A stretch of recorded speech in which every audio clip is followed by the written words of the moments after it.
Hello hi नमस्ते everyone. कैसे हो आप लोग? आज हमारा धातु अधातु का तीसरा लेक्चर है। आज के लेक्चर में हम सक्रियता श्रेणी, धातुओं एवं अधातुओं के सक्रियता श्रेणी के बारे में पढ़ेंगे। अधातुओं का रासायनिक गुणधर्म क्या होता है उसके बारे में देखेंगे, और लास्ट में धातु एवं अधातु का अंतर देखेंगे। ठीक है। आज का हमारा लेक्चर क्या होगा? सक्रियता श्रेणी पर होगा। कैसे धातुओं का सक्रियता श्रेणी, मतलब धातुओं का सक्रियता श्रेणी कैसे होता है, किसका ऊपर होता है किसका नीचे होता है, कौन धातु दूसरे धातु को विलयन से विस्थापित करता है, कौन नहीं करता है, वह सब हम देखेंगे। और अधातुओं का रासायनिक गुणधर्म देखेंगे। पिछले लेक्चर में हमने धातुओं का रासायनिक गुणधर्म देखा था। अब अधातु का देखेंगे रासायनिक गुणधर्म क्या होता है, और लास्ट में हम देखेंगे धातुओं एवं अधातु का अंतर क्या होता है। जो हमने फर्स्ट लेक्चर सेकेंड लेक्चर में जो पढ़ा है उसको हम लास्ट में हम उसका अंतर में देख लेंगे, धातु और अधातु का अंतर क्या होता है। ठीक है। वह हमने पिछले लेक्चर में पढ़ रखा है सब चीज़, लेकिन उसको एक टेबल के फॉर्म में मैंने बना रखा है जो आपको समझने में आसानी होगा। ठीक है, शुरू करते हैं लेक्चर को। ठीक है, शुरू करते हैं। देखिए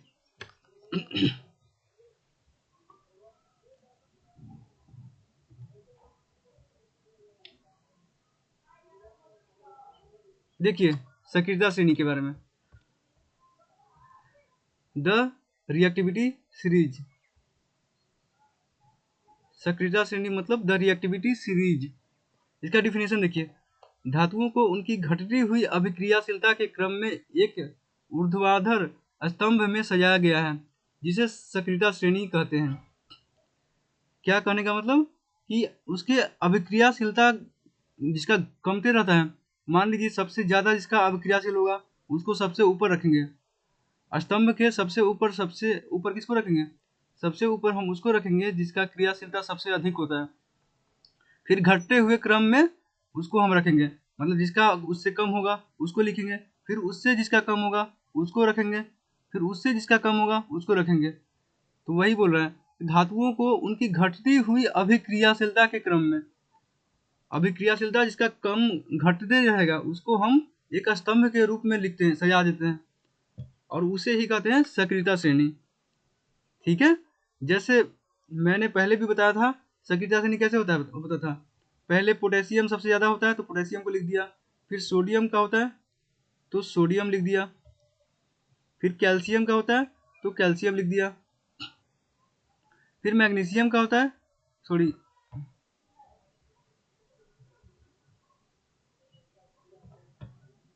सोडियम के बाद हमारा कैल्शियम होता है तो मैंने कैल्शियम लिख दिया, फिर उसके बाद मैग्नीशियम का होता है तो मैग्नीशियम लिख दिया, फिर एल्यूमिनियम, ऐसे ऐसे करके आगे नीचे जाता है।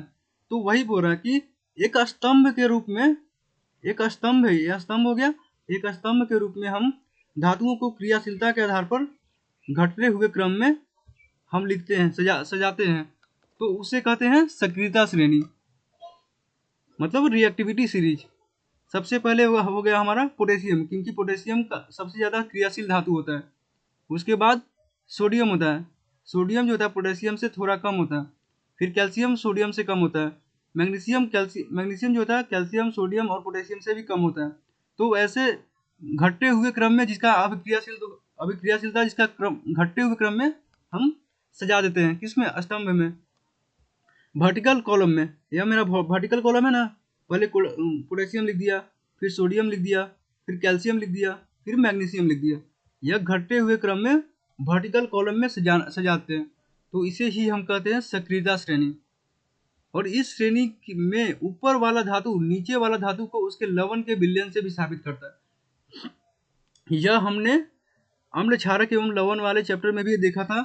मैंने बताया था, छोटा सा ब्रीफ दिया था इसके बारे में, और बताया था कि इसको हम धातु अधातु में अच्छे से पढ़ेंगे। देखिए ये जो ऊपर वाला जो धातु है, जैसे पोटेशियम है, वह सोडियम, कैल्शियम, मैग्नीशियम यह तीनों को विस्थापित कर देगा उसके विलयन से, लवण के विलयन से विस्थापित कर देगा। ठीक है। और सोडियम जो है वह कैल्शियम मैग्नीशियम को विस्थापित करेगा, ना कि पोटेशियम को करेगा। और इसका रीजन मैंने बताया था, क्यों? क्योंकि सोडियम का क्रियाशीलता कम है पोटेशियम से।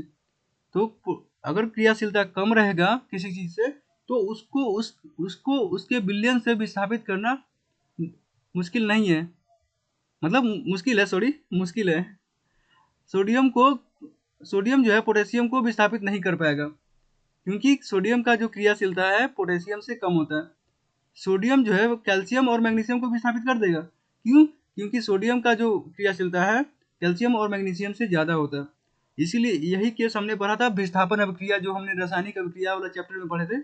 उसमें विस्थापन अभिक्रिया में हमने देखा था कि जो सोडियम जो था वो कैल्शियम और मैग्नीशियम को उसके लवण वाले विलयन से विस्थापित कर दे रहा था, और पोटेशियम जो था वह सोडियम को विस्थापित कर देगा, कैल्शियम को विस्थापित कर देगा, मैग्नीशियम को विस्थापित कर देगा ना, क्योंकि उसका जो क्रियाशीलता है पोटेशियम का जो क्रियाशीलता है वह सोडियम, कैल्शियम एवं मैग्नीशियम से ज़्यादा होता है। क्लियर है? क्लियर है यहाँ तक? आगे देखिए, जैसे उदाहरण देखिए, जिंक, कॉपर और टीन के ऊपर है। ये जो जिंक है हमारा वह कॉपर और टीन के ऊपर होता है। क्रियाशीलता में जिंक जो होता है कॉपर एवं टीन का ऊपर होता है।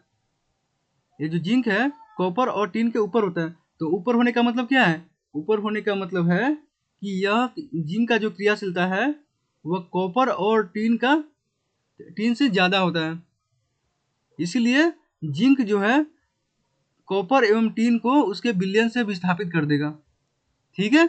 इसलिए जिंक जो है अधिक क्रियाशीलता होता है, अधिक क्रियाशील है, और जिंक जो है कॉपर एवं टीन को उसके विलयन से विस्थापित कर देगा। कॉपर और टीन इसको विस्थापित नहीं करेगा। क्यों नहीं करेगा? क्योंकि कॉपर और टीन जो है कम क्रियाशील है। तो कम क्रियाशील रहेगा तो जिंक को विस्थापित कैसे करेगा? नहीं करेगा ना। अगर तुम कमजोर हो और तुम्हारे सामने कोई मजबूत आदमी खड़ा हो जाएगा, तुम उसको मार के गिरा दोगे? नहीं ना, नहीं मार के गिरा पाओगे, वह तुमको पछाड़ देगा, वह तुमको मारेगा खूब। तो वही केस इसमें आता है। जिंक जो है मान लीजिए अभिक्रियाशील ज़्यादा है तो यह बहुत ज़्यादा ताकतवर है, और कॉपर और टीन जो है वह कम क्रियाशील है, मतलब कमज़ोर है। तो जिंक बरियार है और कॉपर और टीन जो है कमज़ोर है, तो उसको अलग मतलब फेंक देगा उठाकर। तो वही करने का मतलब उसको विलयन से विस्थापित कर दिया। विस्थापित करना मतलब उसको उसकी जगह से हटा दिया, मतलब उसको वहाँ से भगा दिया, और खुद उसकी जगह पर स्थान ले लिया। खुद उसके जगह पर स्थान ले लेगा और उसको हटा देगा। किसको? कॉपर और टीन को। यह सब हमने विस्थापन अभिक्रिया वाले चैप्टर में, हम रासायनिक अभिक्रिया के विस्थापन अभिक्रिया में पढ़ा था। ठीक है। अगर आपको अच्छे से समझना है तो वह चैप्टर भी आप अच्छे से एक बार देख लीजिएगा। विस्थापन अभिक्रिया में हमने अच्छे से पढ़ाया था, उसका एग्जाम्पल ले लेके दिखाया था। ठीक है। अब देखिए धातुओं की सक्रियता श्रेणी, रिएक्टिविटी सीरीज ऑफ मेटल्स। देखिए सबसे अधिक अभिक्रियाशील धातु इसमें कौन है? सबसे अधिक अभिक्रियाशील धातु जो होता है पोटेशियम हो गया, सबसे ज़्यादा पोटेशियम हो गया, फिर उसके बाद सोडियम हो गया, फिर उसके बाद कैल्शियम हो गया, फिर उसके बाद मैग्नीशियम हो गया, फिर उसके बाद एल्यूमिनियम हो गया। देखिए इसका जो संकेत क्या है, पोटेशियम, सोडियम, कैल्शियम, मैग्नीशियम एवं एल्यूमिनियम। यह सबसे अधिक अभिक्रियाशील धातु है। जो सबसे अधिक अभिक्रियाशील धातु होता है उसको सबसे ऊपर रखते हैं, फिर उसके नीचे नीचे नीचे नीचे नीचे नीचे रखते जाते हैं, क्रम में, क्रियाशीलता के क्रम में रखते हैं। उसी को हम सक्रियता श्रेणी कहते थे। आगे देखिए जल या अम्ल के साथ अभिक्रिया। जिंक, आयरन, टीन, लेड जो है जल या अम्ल के साथ अभिक्रिया करता है। और जिंक, फेरम, स्टेनम और पीबी यह जल और अम्ल के साथ अभिक्रिया करता है। ठीक है। देखिए हाइड्रोजन, देखिए कोई भी हम जो संदर्भ लेते हैं ना हाइड्रोजन के रेफरेंस में लेते हैं। हाइड्रोजन के जो ऊपर होता है, हाइड्रोजन के जो ऊपर अभिक्रियाशील धातुएं होंगी वह ज़्यादा क्रियाशील धातुएं मानी जाती है, और हाइड्रोजन को के जो नीचे होती है उसको हम कम मानते हैं। हाइड्रोजन को हम बेस बना के रखते हैं। अगर हाइड्रोजन के ऊपर जो धातु होगा वह जो है जल और अम्ल के साथ आसानी से अभिक्रिया करता है, और हाइड्रोजन के जो नीचे धातु होगा वह जो है जल और अम्ल के साथ आसानी से अभिक्रिया नहीं करता है। कोई धीरे धीरे करता है, कोई करता ही नहीं है। ठीक है, समझ में आ गया ना। हाइड्रोजन को हम बेस लेके चलते हैं। हाइड्रोजन के जो ऊपर जो धातुएं होती है अभिक्रियाशील में, वह जल और अम्ल के साथ अभिक्रिया करता है। जो पोटेशियम हो गया, सोडियम हो गया, calcium, magnesium, aluminium, zinc, iron, tin, lead, ये सब के सब जो है, ये सब के सब ये जल और अम्ल के साथ अभिक्रिया करता है। ठीक है, और हाइड्रोजन के जो नीचे होता है वह जल और अम्ल के साथ मंद रूप से अभिक्रिया करता है, या तो नहीं करता है या तो धीरे धीरे करता है। क्लियर है? क्लियर है यहाँ तक? आगे देखिए, अम्ल के साथ मंद या नहीं करता है। देखिए, कॉपर हो गया, मरकरी हो गया, सिल्वर हो गया, सोना हो गया, प्लेटिनम हो गया, यह सब के सब जो है अम्ल के साथ या तो अभिक्रिया करता है लेकिन धीरे धीरे करता है, या तो नहीं करता है। जैसे सोना हो गया, प्लेटिनम हो गया, यह सब जो है अभिक्रिया करता ही नहीं है। कॉपर और मरकरी ये सब थोड़ा थोड़ा करता है। ठीक है, कॉपर, हाइड्रोजीरम, एजी, औरम और प्लेटिनम। ठीक है, यह इसके संकेत हैं। सबसे कम अभिक्रियाशील जो होता है सोना और प्लेटिनम होता है, जो मैंने बताया अभी। सोना और प्लेटिनम जो होता है वह करता ही नहीं है अभिक्रिया, जल और अम्ल के साथ अभिक्रिया करेगा ही नहीं। देखिए, इसका अगर कर देगा तो आपने देखा होगा गहना जो आप देते होगे, गहना जो औरत लोग पहनती हैं या आजकल तो लड़के भी पहनते हैं, वो मतलब लॉकेट बनाकर, भगवान जी के लॉकेट बनाकर पहनते हैं। तो उस केस में आप देखते होगे कि सोना और प्लेटिनम का जो लॉकेट होता है वह जल्दी खराब नहीं होता है। क्यों? क्योंकि वह अम्ल या जल से अभिक्रिया जल्दी नहीं करता है। अगर वह अभिक्रिया कर लिया तो उस पर ऑक्साइड की परत चढ़ जाएगी। ऑक्साइड की परत चढ़ जाएगी मतलब वह उस पर काला काला गंध हो जाएगा, काला काला हो जाएगा, वह मतलब धुंधला दिखाई देने लगेगा वो। तो उसका चमक क्या होता है, सोना का खत्म होने लगेगा।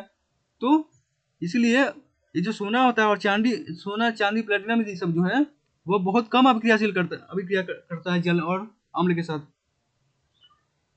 तो इसीलिए इसका यूज हम गहना बनाने में करते हैं। क्यों? क्योंकि यह जल और अम्ल से कम अभिक्रिया करता है। क्लियर है? यहाँ तक क्लियर है? अब आगे देखिए, महत्वपूर्ण बिंदु। हाइड्रोजन के ऊपर स्थित सभी धातुएं जो होती है तनु अम्लों से हाइड्रोजन को विस्थापित करती है। तनु अम्ल के बारे में मैंने बताया था कि तनु अम्ल में उसे कहते हैं जिसमें जल में कम घुला हुआ हो। जल में जो अम्ल है कम घुला हुआ हो उसे तनु अम्ल कहते हैं। अगर जल में अम्ल जो है ज़्यादा घुला रहेगा तो उसे हम सांद्र अम्ल कहते थे, मतलब स्ट्रॉन्ग एसिड कहते थे उसे। ठीक है, तो हाइड्रोजन को विस्थापित करता है कौन? जो हाइड्रोजन के ऊपर जो धातुएं होती है वह अम्लों के साथ अभिक्रिया करके हाइड्रोजन को विस्थापित कर देता है। लेकिन जो हाइड्रोजन के नीचे होगा धातु, हाइड्रोजन के नीचे वाला धातु कौन सा हो गया? यह जो आपने देखा अभी, कॉपर हो गया, मरकरी हो गया, सिल्वर हो गया, सोना हो गया, प्लेटिनम हो गया, ये सब जो धातुएं हैं वह हाइड्रोजन के नीचे होती है। हाइड्रोजन के नीचे वाले जो धातुएं होती है वह तनु अम्लों के साथ अभिक्रिया करके हाइड्रोजन को विस्थापित नहीं करती है। क्लियर है? लेकिन जो हाइड्रोजन के ऊपर होती है धातुएं वह हाइड्रोजन से अभिक्रिया करके, सॉरी, अम्लों से अभिक्रिया करके वह हाइड्रोजन को विस्थापित कर देता है। ठीक है, आगे देखिए, जो धातुएं अधिक अभिक्रियाशील होती है वे संयुक्त अवस्था में पाई जाती है। अधिक अभिक्रियाशील जो धातुएं होती है वह संयुक्त अवस्था में पाई जाती है। क्यों? क्योंकि अगर वह अगर स्वतंत्र अवस्था में होगा तो वह क्या, उसमें इतना अभिक्रिया होता है कि वह आग पकड़ लेता है। कभी कभी जैसे सोडियम जो हो गया, पोटेशियम जो हो गया, उसकी खुली अवस्था में हम नहीं रख सकते हैं। अगर उसको खुली अवस्था में रखेंगे तो वह ऑक्सीजन से अभिक्रिया करके वह आग पकड़ लेता है और यह हमारे लिए हानिकारक होता है। इसलिए उसको हम संयुक्त अवस्था में रखते हैं। ठीक है, किसी और के साथ जोड़ कर रखते हैं, जिसका क्रियाशीलता कम होता है उसके साथ जोड़ कर रखते हैं ताकि वह अभिक्रिया, मतलब जल्दी जल्दी अभिक्रिया ना करे और आग ये सब ना पकड़े। ठीक है, कम क्रियाशील धातुएं जो होती है वह स्वतंत्र अवस्था में पाई जाती है और जो अधिक अभिक्रियाशील धातुएं होती है वह संयुक्त अवस्था में पाई जाती है। इसका रीजन समझ में आ गया ना क्यों? ठीक है, कम क्रियाशील स्वतंत्र अवस्था में इसलिए होती है क्योंकि वह किसी से अभिक्रिया जल्दी नहीं करती है। जल्दी करेगी नहीं तो वह ऑक्सीजन से अभिक्रिया करके आग नहीं पकड़ता है। ठीक है, धातुओं की सक्रियता इस बात पर निर्भर करती है कि वह कितनी आसानी से इलेक्ट्रॉन का त्याग करती है। यह मेन इंपॉर्टेंट चीज है। इसका रीजन देखिए, इसका एग्जांपल देखिए, यहाँ पर मैं दिखाता हूँ। सोडियम जो हो गया, सोडियम जो हो गया, पोटेशियम जो हो गया, सोडियम पोटेशियम जो होता है, जो पहले वर्ग का जो धातु होता है, जिसको हम क्षारीय धातु कहते हैं, इसमें इसके जो बाहरी कक्षा में जो इलेक्ट्रॉन होते हैं वह 1 इलेक्ट्रॉन होते हैं। अब इसको अष्टक पूरा करने के लिए एक इलेक्ट्रॉन को त्यागना होता है। क्यों? क्योंकि इसके इसके बाहरी कक्षा में 1 इलेक्ट्रॉन है। अगर इसको अष्टक पूरा करना है तो इसको 7 इलेक्ट्रॉन किसी और से चाहिए, या 1 इलेक्ट्रॉन या किसी को दे देगा। तो बताइए, आप बताइए हमें कि 7 इलेक्ट्रॉन लेना अच्छा रहेगा या 1 इलेक्ट्रॉन देना अच्छा रहेगा अष्टक पूरा करने के लिए? 1 इलेक्ट्रॉन देना अच्छा रहेगा। क्यों? क्योंकि वो अगर 7 इलेक्ट्रॉन लेगा तो उसमें बहुत ज़्यादा अभिक्रिया करना पड़ेगा, उसमें बहुत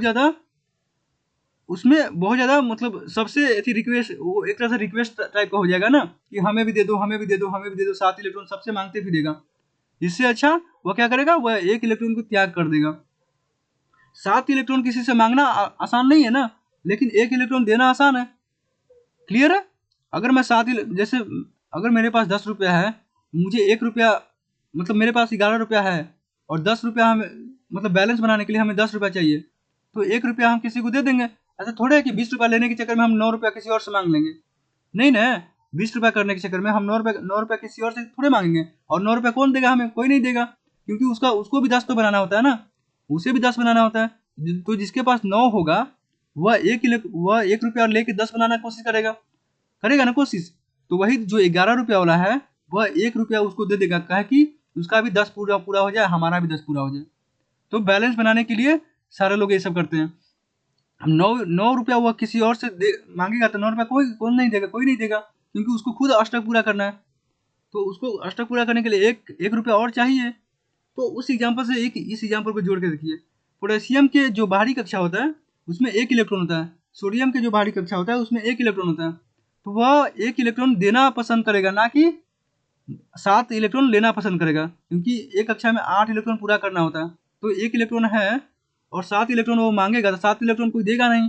जैसे 9 रुपया नहीं दे रहा था कोई, वैसे 7 इलेक्ट्रॉन कोई देगा नहीं देगा ना। तो वैसे ही सोडियम या पोटेशियम जो है 1 इलेक्ट्रॉन को वह जल्दी त्याग देगा। जल्दी क्यों त्यागता है? क्योंकि उसको जल्दी से अष्टक पूरा करना होता है, मतलब स्टेबल।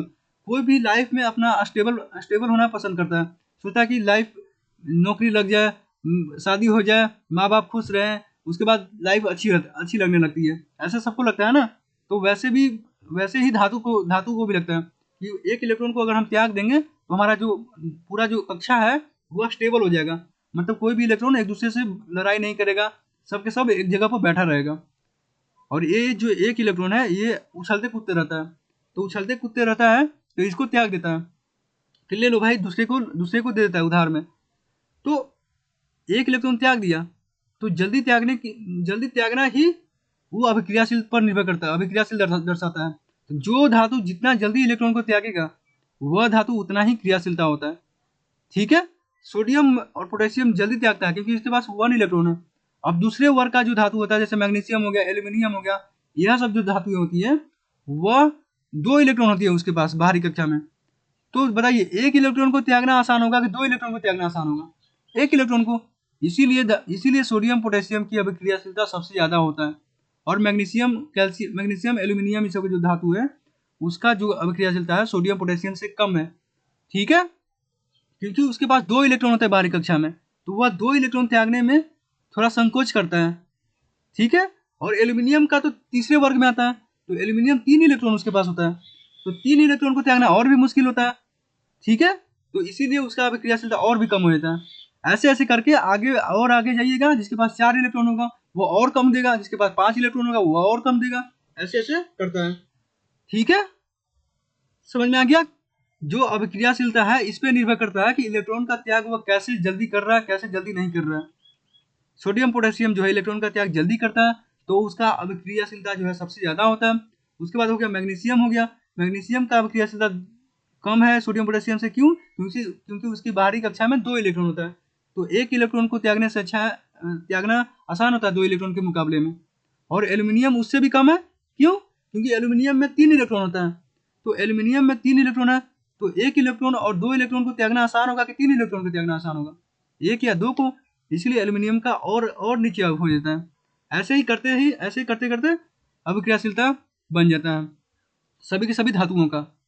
क्लियर? इस कॉन्सेप्ट को, इस जो कॉन्सेप्ट है इलेक्ट्रॉन का त्यागना ही सक्रियता श्रेणी पर निर्भर करता है, इस कॉन्सेप्ट को समझ में आ गया? क्यों कह रहा है इलेक्ट्रॉन का त्यागना सक्रियता श्रेणी पर निर्भर करता है? ये जो सेंटेंस मैंने पढ़ा अभी, इसको अच्छे से समझ में आ गया आपको? इलेक्ट्रॉन को त्यागना ही निर्भर करता है। ठीक है, आगे देखिए, ये जो बहुत ज़्यादा इंपॉर्टेंट था, इसलिए मेरे को इस पर थोड़ा टाइम देना पड़ा। आगे देखिए, हाइड्रोजन जो है, हाइड्रोजन अधातु होते हुए भी इलेक्ट्रॉन त्याग कर सकता है। हाइड्रोजन जो है इलेक्ट्रॉन त्याग करता है क्योंकि वह पहले वर्ग में होता है। पहले वर्ग में होता है तो वह एक इलेक्ट्रॉन उसके पास भी होता है, तो वह एक इलेक्ट्रॉन त्याग कर क्या बनाता है? धनात्मक आयन बनाता है। और धनात्मक आयन क्यों बनता है? आपको मैंने पहले बताया है कि जो इलेक्ट्रॉन त्यागता है उसमें धनात्मक आयन बनता है, जो इलेक्ट्रॉन लेता है उस पर ऋणात्मक आयन बनता है। इसलिए इस श्रेणी में स्थान दिया गया इसको, हाइड्रोजन को। हाइड्रोजन को स्थान इसलिए दिया गया है क्योंकि वह इलेक्ट्रॉन को त्यागता है और धन आयन बनाता है। ठीक है, अब देखिए सक्रियता श्रेणी आपको समझ में आ गया कैसे कैसे हम धातुओं को क्रियाशील के आधार पर बांटते हैं, किसको ऊपर रखना चाहिए, किसको नीचे रखना चाहिए। आपको याद करने की जरूरत ही नहीं है, आपको बस इतना याद रखना चाहिए कि पहले वर्ग का होगा तो वह ऊपर होगा, दूसरे वर्ग का होगा तो उससे नीचे होगा, तीसरे वर्ग का होगा तो वह और नीचे होगा। ठीक है, और यह वर्ग वाला जो केस है वह आप पढ़िएगा लास्ट चैप्टर में, जो आप पीरियोडिक टेबल वाला चैप्टर है ना उसमें पढ़िएगा कि पहले वर्ग में कौन कौन सी धातुएं होती है, दूसरे वर्ग में कौन कौन सी धातुएं होती है, तीसरे वर्ग में कौन कौन सी धातुएं होती है। सक्रियता श्रेणी क्लियर है आपको? डिफिनेशन, उदाहरण और बिंदु, महत्वपूर्ण बिंदु जो अभी समझाया मैंने। ठीक है, अब देखिए धातुओं के रासायनिक गुणधर्म। 2 मिनट अब वेट कीजिए थोड़ा सा।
देखिए आगे धातुओं के रासायनिक गुणधर्म क्या होते हैं।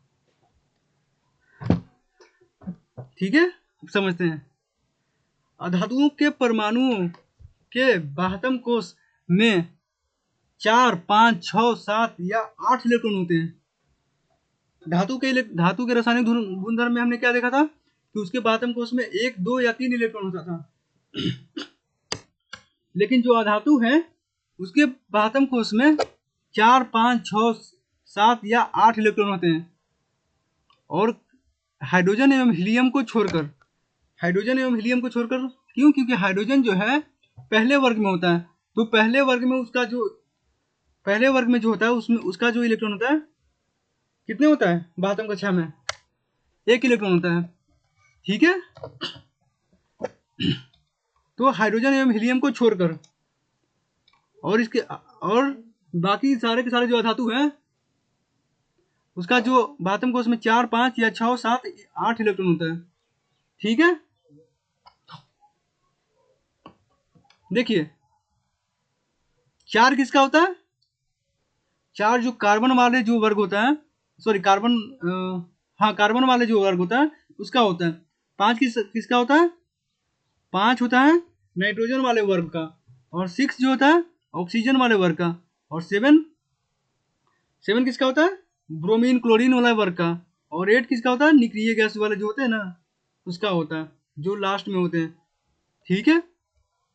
हाइड्रोजन के बाहरी कोष में एक और हीलियम के बाहरी कोष में 2 इलेक्ट्रॉन होते हैं।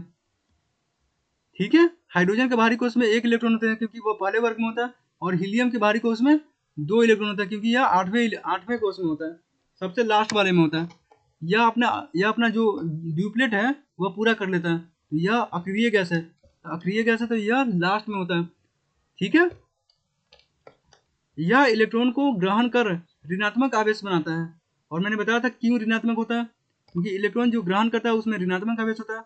अतः अधातुएं जो होती है विद्युतीय जो ऋणात्मक होती है, मतलब विद्युत का सुचालक नहीं होती है। यह एक रासायनिक गुणधर्म हो गया इसका। अधातु का विद्युत का सुचालक क्यों नहीं होता, अधातु जो है विद्युत का सुचालक क्यों नहीं होता, इसका रीजन है क्योंकि यह इलेक्ट्रॉन को ग्रहण कर ऋणात्मक आवेश बनाता है, और ऋणात्मक आवेश जो होता है विद्युत का कुचालक होता है। विद्युत का सुचालक कौन करता है, विद्युत का सुचालक जो होता है धन आवेश करता है, और ऋण आवेश की वजह से विद्युत का कुचालक होता है। क्लियर है, इसको याद कर लीजिएगा। 4 5 6 7 8 इलेक्ट्रॉन होता है बाहरी कक्षा में। अब देखिए ये जो क्लोरीन है, क्लोरीन एक इलेक्ट्रॉन को ग्रहण करके क्लोराइड माइनस आयन बनाता है। ऑक्सीजन जो है 2 इलेक्ट्रॉन को ग्रहण करके ऑक्साइड आयन बनाता है। ठीक है, O2 माइनस। सल्फर जो है 2 इलेक्ट्रॉन को ग्रहण करके सल्फाइड आयन बनाता है, मतलब H2 माइनस आयन बनाता है। ठीक है, यह एक इलेक्ट्रॉन को क्यों ले रहा है, क्योंकि यह जो होता है इसके बाहरी कक्षा में, इसको अच्छे से समझते हैं। देखिए इसके बाहरी कक्षा में 7 इलेक्ट्रॉन होते हैं, तो एक इलेक्ट्रॉन को वह लेके अपना अष्टक पूरा कर लेता है। इसके बाहरी कक्षा में 6 इलेक्ट्रॉन होते हैं, तो यह 2 इलेक्ट्रॉन लेकर 8 अपना पूरा कर लेता है। तो 2 इलेक्ट्रॉन ले रहा है तो 2 माइनस, 1 इलेक्ट्रॉन ले रहा है तो 1 माइनस। और सल्फर जो है, सल्फर भी ऑक्सीजन के ग्रुप का ही है, ऑक्सीजन के वर्ग का ही है, तो यह भी 2 इलेक्ट्रॉन लेता है और H2 माइनस बनाता है। ठीक है, यहाँ अगर नाइट्रोजन होता तो वह 3 इलेक्ट्रॉन लेता है, 3 इलेक्ट्रॉन लेकर बनाएगा, अष्टक पूरा करता है। ठीक है, आगे देखिए ऑक्सीजन के साथ अभिक्रिया। अधातुएं ऑक्सीजन के साथ अभिक्रिया कर उनके अम्लीय ऑक्साइड बनाती है। यह भी हमने अम्ल क्षारक एवं लवण वाले चैप्टर में देखा था कि जो अधातुएं होती है वह अभिक्रिया करके ऑक्सीजन से वह अम्लीय ऑक्साइड बनाती है, और जो धातुएं होती है वह क्षारीय ऑक्साइड बनाती थी। ठीक है, देखिए सल्फर जो है ऑक्सीजन से रिएक्शन करके सल्फर डाइऑक्साइड बना रहा है, यह अम्लीय होता है। कार्बन जो है ऑक्सीजन से रिएक्शन करके कार्बन डाइऑक्साइड बना रहा है, और सल्फर जो है ऑक्सीजन से रिएक्शन करके सल्फर ट्राइऑक्साइड बना रहा है, सल्फर ट्राइऑक्साइड। और नाइट्रोजन जो है ऑक्सीजन से रिएक्शन करके नाइट्रोजन डाइऑक्साइड बना रहा है। यह सब के सब क्या है, यह सब के सब अम्लीय हैं। ये जो सल्फर डाइऑक्साइड है, सल्फर ट्राइऑक्साइड है, इसी की वजह से आप आगे पढ़िएगा, इसी की वजह से जो हमारा जो ताजमहल है उसका जो चमक है खत्म होते जा रहा है, क्योंकि अम्लीय वर्षा उसमें होता है, तो पीला का रंग जो था पहले अब वो खत्म, धीरे धीरे खत्म हो रहा है। जो सफ़ेद रंग था वह धीरे धीरे पीला होते जा रहा है। ठीक है, अम्लीय वर्षा की वजह से ये सब अम्लीयता के गुण दिखाता है। सल्फर डाइऑक्साइड हो गया, कार्बन डाइऑक्साइड हो गया, सल्फर ट्राइऑक्साइड, नाइट्रोजन डाइऑक्साइड। ठीक है, ऑक्सीजन के साथ अभिक्रिया करके जो धातुएं जो होती है ऑक्सीजन के साथ अभिक्रिया करके अम्लीय ऑक्साइड बनाती है। ठीक है ना, धातुएं जो होती है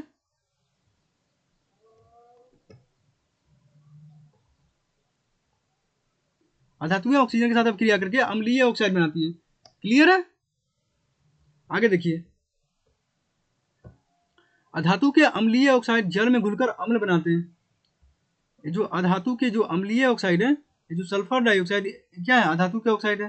कार्बन डाइऑक्साइड क्या है, अधातु के अम्लीय ऑक्साइड है। सल्फर ट्राइऑक्साइड अधातु के अम्लीय ऑक्साइड है। नाइट्रोजन डाइऑक्साइड अभी देखा था हमने, इस सब का सब हमने क्या देखा था, वह अम्लीय ऑक्साइड था, और किसका था, अधातु का। तो अधातु के अम्लीय ऑक्साइड ये देख रहे हैं ना आप चारों, यह जो है जल में घुलकर क्या बनाता है, अम्ल बनाता है। अम्ल H2SO4 हमारा क्या, सल्फ्यूरिक अम्ल। H2SO3 है मतलब सल्फ्यूरस अम्ल हो गया। H2CO3 मतलब कार्बोनिक अम्ल हो गया। H2SO4 मतलब सल्फ्यूरिक अम्ल हो गया। HNO3 मतलब नाइट्रिक अम्ल हो गया। नाइट्रिक और HNO2 नाइट्रस अम्ल हो गया, नाइट्रिक और नाइट्रस। ठीक है, तो यही बोला कि अधातु के जो अम्लीय ऑक्साइड होते हैं जल में घुलकर सल्फ्यूरिक अम्ल बनाता है। अम्ल कौन कौन सा है इसमें कौन सा है, सल्फ्यूरस, कार्बोनिक, सल्फ्यूरिक और नाइट्रिक और नाइट्रस। 4 5 यहाँ पर देख रहे हैं ना, अम्ल बना रहे हैं।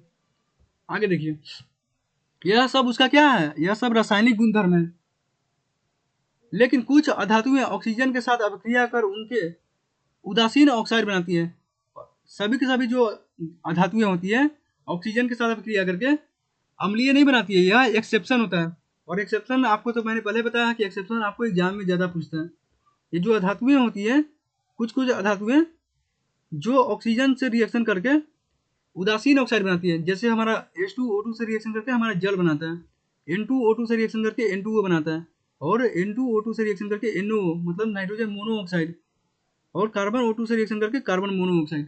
तो यह जो देख रहे हैं ना, यह जो जल हो गया, N2O हो गया, NO हो गया और CO हो गया, इसको आप याद कर लीजिए। भले यह रिएक्शन को याद मत कीजिए, रिएक्शन को याद करने की जरूरत ही नहीं है, पूछता ही नहीं है। पूछेगा क्या, इनमें से कौन जो है, कौन जो जो ऑक्साइड है, अधातु के ऑक्साइड हैं जो उदासीन होते हैं। पूछेगा कि इनमें से कौन अधातु के ऑक्साइड हैं जो उदासीन होते हैं, तो क्या होगा, H2O होगा, N2O होगा और NO होगा और CO होगा। यह चार आप याद कर लीजिए, ऑब्जेक्टिव में पूछता है। आगे देखिए, अतः अधातुएं ऑक्सीजन के साथ अभिक्रिया कर उनके अम्लीय या उदासीन ऑक्साइड बनाती है। मतलब इसका निष्कर्ष क्या निकलता है कि अधातुएं जो होती है ऑक्सीजन से रिएक्शन करके अम्लीय या उदासीन ऑक्साइड बनाती है। अम्लीय भी हमने देख लिया और उदासीन भी देख लिया हमने। अधातुएं कभी भी क्षारीय ऑक्साइड नहीं बनाती है, क्योंकि क्षारीय ऑक्साइड बनाने के लिए वह धातु का काम है। धातु जो होती है क्षारीय ऑक्साइड बनाती है। ठीक है, जल के साथ, अब देखिए, अधातुएं जो होती हैं जल के साथ अभिक्रिया, अधातुएं जल के साथ अभिक्रिया नहीं करती है। यदि कोई अधातु जल से अभिक्रिया करता है तो वह हाइड्रोजन गैस नहीं बनाता है। यदि कोई अधातु जल से अभिक्रिया करती है तो वह हाइड्रोजन गैस नहीं बनाती है। ठीक है, देखिए, अधातु जल से अभिक्रिया, यहाँ पर एग्जाम्पल, जैसे यहाँ ये मैंने एग्जाम्पल लिया ही नहीं इसका, जल के साथ अभिक्रिया, जैसे अधातु जैसे कार्बन हो गया, कार्बन H2O से अभिक्रिया करेगा,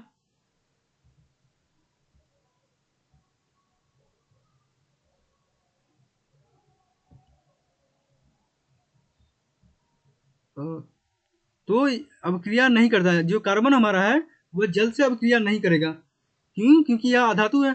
अधातुएं जो होती हैं जल से अभिक्रिया नहीं करती है। अगर जो करेगा भी, अगर कोई अधातु जल से अभिक्रिया करेगा भी, तो उस केस में क्या होता है, उस केस में हाइड्रोजन गैस यहाँ नहीं बनता। यहाँ जो प्लस में जो हाइड्रोजन गैस बनता है ना, हाइड्रोजन वह नहीं बनेगा, वह नहीं बनेगा।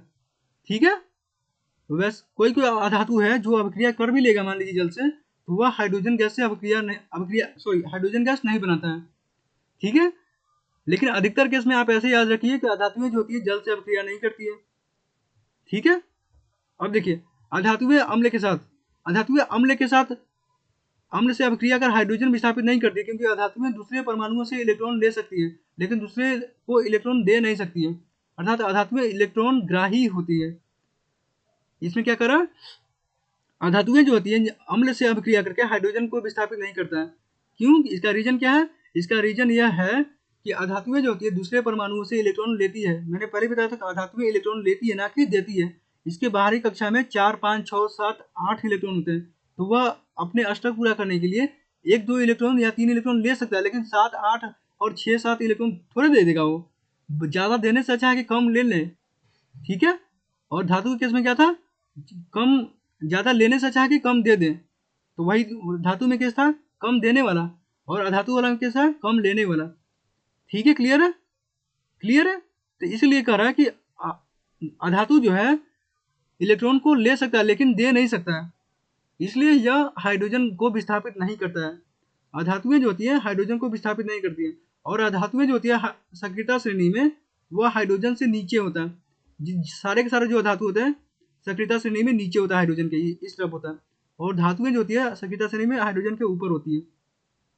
ठीक है, सक्रियता श्रेणी के जो कॉलम होता है उसके ऊपर जो होता है सब धातुएं होती है हाइड्रोजन के, और हाइड्रोजन के जो नीचे होती है वह अधातु होती है। क्लियर है, देखिए इसका इसका रिएक्शन देखिए, कार्बन हमारा अधातु है, वह अम्ल से अभिक्रिया कर रहा है तो कार्बन डाइऑक्साइड बना रहा है और सल्फर डाइऑक्साइड बना रहा है और जल बना रहा है। अब धातुएं क्या करती थी, धातुएं जो है अम्ल से अभिक्रिया करके लवण तथा हाइड्रोजन गैस बनाती थी, लेकिन इस केस में नहीं है, अधातु वाला केस में नहीं है। अधातु वाला केस में हाइड्रोजन गैस आपको दिखाई नहीं दे रहा है, हाइड्रोजन गैस इधर भी नहीं है ना। तो वही बोल रहा है कि अधातुएं जो होती है अम्ल से अभिक्रिया करके हाइड्रोजन गैस नहीं बनाती हैं। इसका रीजन क्या है? इसका रीजन यह है कि उसका वह जो है इलेक्ट्रॉन को ग्रहण करता है, ना कि इलेक्ट्रॉन को देता है। ठीक है, इसका रीजन अगर एग्जाम में पूछेगा कि अधातुएं अम्ल से अभिक्रिया करके हाइड्रोजन गैस को क्यों नहीं प्रोवाइड करती है, उसका रीजन यही है कि वह इलेक्ट्रॉन को ग्रहण करता है, ना कि इलेक्ट्रॉन को देता है। ठीक है, अब देखिए धातुओं एवं अधातुओं में अंतर, यह हमारा अंतिम पार्ट है इस लेक्चर का। अभी तक हमने रासायनिक गुणधर्म पढ़ लिया, सक्रियता श्रेणी हमने पढ़ लिया। अब देखिए धातुओं एवं अधातुओं में अंतर क्या होते हैं। पहले देखेंगे भौतिक गुणों के आधार पर। भौतिक गुण के आधार पर हम देखिए, पहले हमने जो पहले और दूसरे लेक्चर में हमने देखा था भौतिक गुणधर्म किसका, धातु और धातु का, उसका यहाँ सारांश दिया हुआ, मतलब एक टेबल के फॉर्म में मैंने दिखा रखा है कि आपको याद करने में प्रॉब्लम ना हो। जितना भी हमने first lecture, second lecture, third lecture आज पढ़े हैं, उस सबको एक सारांश के रूप में मैं दे रहा हूँ टेबल के फॉर्म में, तो आपको याद करने में प्रॉब्लम ना होगा, हर जगह आपको खोजना नहीं होगा, यहीं पर आपको सारा मिल जाएगा। देखिए भौतिक गुण के आधार पर पहले देखते हैं हम अंतर धातुएं का। धातुएं जो होती है चमकदार होती है, अधातुएं चमकदार नहीं होती है, केवल अपवाद में एक ग्रेफाइट एवं आयोडीन होता है, इसको याद कर लीजिएगा। ठीक है, धातुएं जो होती है आघातवर्ध होती है एवं तन्य होती है। आघातवर्ध एवं तन्य क्या होता है, इसको भी मैंने पहले लेक्चर में बताया था। अब देखिए धातुएं जो होती है आघातवर्ध एवं तन्य नहीं होती है, वे भंगुर होते हैं। ठीक है, धातुएं जो होती है उष्मा एवं विद्युत का सुचालक होता है। अपवाद एक होता है शीशा की छोड़कर सभी जो धातुएं होती है वह विद्युत का सुचालक होता है। एक चीज याद रखिएगा, जो भी अपवाद दिया हुआ है उसको आप अच्छे से देख लीजिएगा, क्योंकि अपवाद ज्यादा पूछेगा कि कौन सी ऐसी धातुएं हैं जो विद्युत और उष्मा का सुचालक नहीं होता है, वह क्या होगा, वह होगा शीशा। और अधातुएं उष्मा एवं विद्युत का कुचालक होता है। अपवाद में क्या हो गया, ग्रेफाइट हो गया, ग्रेफाइट याद कर लीजिएगा। धातुएं जो होती है ठोस होती है, अपवाद को क्या हो गया, पारा जो होता है द्रव अवस्था में होता है।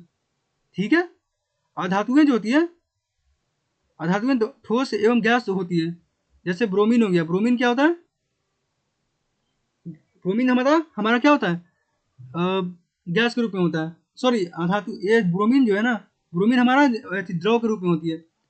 ये जो क्या करा, अधातुएं जो होती है ठोस एवं गैस होती है। अपवाद में हो गया ब्रोमीन एक ऐसा केस है जो अधातु है लेकिन यह द्रव अवस्था में होता है। ठीक है, क्लियर है यहाँ तक क्लियर है। ब्रोमीन को छोड़कर सभी के सभी जो अधातुएं होती है वो ठोस एवं गैस होती है, और धातुएं जो होती हैं ठोस होती है, खाली पारा को छोड़कर। आगे देखिए, धातुओं के गलनांक एवं क्वथनांक जो होते हैं बहुत ज्यादा होते हैं, मतलब इसको गलाना एवं इसको वाष्प बनाना आसान नहीं होता है। अधातुओं के गलनांक एवं क्वथनांक निम्न होते हैं। आपने देखा होगा कि जब भी प्लास्टिक को जलाते हैं तुरंत जल जाता है ना, वैसे ही वही है। अब देखिए रासायनिक गुणों के आधार पर हम अंतर देखेंगे धातु एवं अधातुओं का। देखिए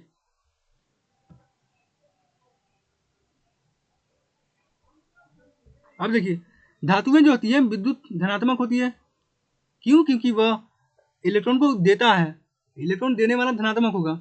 अधातुएं जो होती है विद्युत ऋणात्मक होती है, क्यों, क्योंकि वह इलेक्ट्रॉन को लेता है। जैसे अपवाद में क्या हो गया, अपवाद में मेरा हाइड्रोजन हो गया। हाइड्रोजन जो है विद्युत धनात्मक होता है, क्यों, क्योंकि हाइड्रोजन जो है पहले वर्ग में होता है और पहले वर्ग में वह इलेक्ट्रॉन को देने का काम करता है। यह अपवाद याद रखिएगा कि अधातु ऐसा कौन सा धातु है जो विद्युत ऋणात्मक नहीं होता है, वह हो गया हाइड्रोजन। धातुएं जो होती है ऑक्सीजन से अभिक्रिया करके क्षारीय धातु ऑक्साइड बनाती है, जैसे देखिए मैग्नीशियम ऑक्साइड हो गया, कैल्शियम ऑक्साइड हो गया। और अधातुएं जो होती है अम्लीय ऑक्साइड बनाती है, अभी हमने ये सब देखा था। धातुओं के ऑक्साइड जल में घुलकर क्षार बनते हैं, जैसे देखिए Na2O जो होता है, Na2O क्या हमारा धातु के ऑक्साइड है, जल में घुलकर हमारा क्षार बना रहा है, और अधातु के ऑक्साइड जल में घुलकर हमारा अम्ल बनाता है। ठीक है, धातुएं जल से अभिक्रिया कर धातु के ऑक्साइड या हाइड्रोक्साइड एवं हाइड्रोजन गैस बनाती है। जैसे देखिए लोहा हमारा धातु है, जल से अभिक्रिया करके धातु के ऑक्साइड और हाइड्रोजन गैस बना रहा है। ठीक है, लेकिन अधातुएं जो होती है जल से अभिक्रिया कर जल से अभिक्रिया करती नहीं है। अभी हमने देखा था पीछे कि अधातुएं जो होती है जल से अभिक्रिया करती नहीं है। अगर वह जल से अभिक्रिया करता है तो वह हाइड्रोजन गैस नहीं बनाएगा। ठीक है, धातुएं अम्ल से अभिक्रिया कर हाइड्रोजन गैस बनाती है। जैसे इसमें देखिए Zn जो था HCl से, Zn जो है हमारा अम्ल से अभिक्रिया करके लवण तथा हाइड्रोजन गैस बना रहा है। लवण ये हमारा ये हो गया और हाइड्रोजन गैस ये हमारा हो गया। और अधातुएं जो होती है अम्ल से अभिक्रिया कर हाइड्रोजन गैस नहीं बनाती है। इसमें देख लीजिए कार्बन डाइऑक्साइड बना रहा है, सल्फर डाइऑक्साइड बना रहा है और जल बना रहा है, लेकिन हाइड्रोजन गैस नहीं बना रहा है। ठीक है, क्लियर है? अंतर रासायनिक गुणों के आधार पर, भौतिक गुणों के आधार पर सारा अंतर आपको क्लियर हो गया?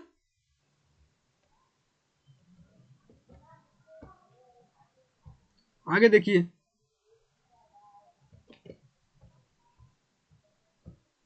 इसको हम अगले लेक्चर में छोड़ देते हैं। अब आगे के लिए इसको हम अगले लेक्चर में छोड़ देते हैं। ठीक है, यहीं तक रैप अप करते हैं क्योंकि हमारा मोटिव आज का यहीं तक था। ठीक है, पढ़ाई करते रहिए। अगर आपको कोई भी नोट्स चाहिए होगा कमेंट करिए, या आपको डिस्क्रिप्शन में आपको व्हाट्सएप लिंक मिल जाएगा, उसमें ज्वाइन हो जाइए, आपको नोट्स मिल जाएगा।